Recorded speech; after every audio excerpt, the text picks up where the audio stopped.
Оказавшись в машине, Нокс заметно струхнул. Пес привык, что в основном его возят к ветеринару. А это значит, чужие руки, больнющие уколы и прочие неприятные вещи. Нокс сразу прижался к Сергею. В понимании собаки это был самый сильный и умный человек в мире. По-другому и быть не могло. Именно Сергей еще школьником принес щенка домой. С тех пор они были неразлучны. Молодой человек даже на некоторые свидания ходил с Ноксом. Просто если Сергея долго не было дома, то пес начинал беспокоиться, вопросительно смотрел на родителей Сергея и всячески давал понять, чтобы они немедленно вернули хозяина домой. Когда Сергей ездил с классом на 3-дневную экскурсию, Нокс весь извелся. Он плохо ел и постоянно сидел возле дверей. Зато когда Сергей вернулся, в мире не было никого более счастливого, чем Нокс. В такой идилле прошли несколько лет. За это время Сергей закончил школу и выбрал довольно редкую специальность, которой обучали только в соседнем городе. И вот теперь молодой человек ехал на заднем сидении отцовской машины, рассеянно почесывая Нокса, успокаивая собаку. Нет, они направлялись не в ветеринарку. Они ехали на вокзал, откуда уже через полчаса должен был тронуться поезд.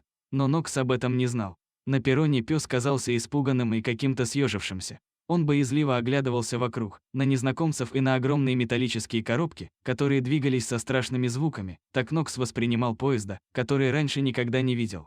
Он не только не натягивал поводок, но даже прижимался к ноге Сергея. Особой храбростью Нокс не отличался, в отличие от преданности. А люди вели себя весьма странно по собачьим меркам. У матери Сергея были глаза на мокром месте, да и сам Сергей был беспокоен. Они о чем-то негромко переговаривались. А потом Сергей нагнулся к Ноксу и ласково погладил по голове. Пес скорее инстинктивно боднул молодого человека, прямо как кот. А потом произошло страшное. Сергей зашел в эту странную коробку, она зашипела и двинулась с места. Этого Нокс уже не мог вытерпеть. Он рванулся и вырвал поводок у матери Сергея из рук. Та от неожиданности лишь всплеснула руками. А пес бежал вдоль перрона, стараясь настигнуть удалявшийся поезд.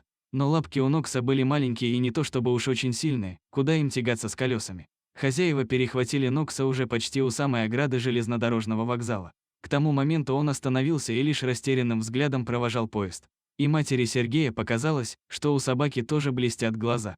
Он не насовсем, утешала Нокса хозяйка. Надо просто немного потерпеть. На каникулы приедет.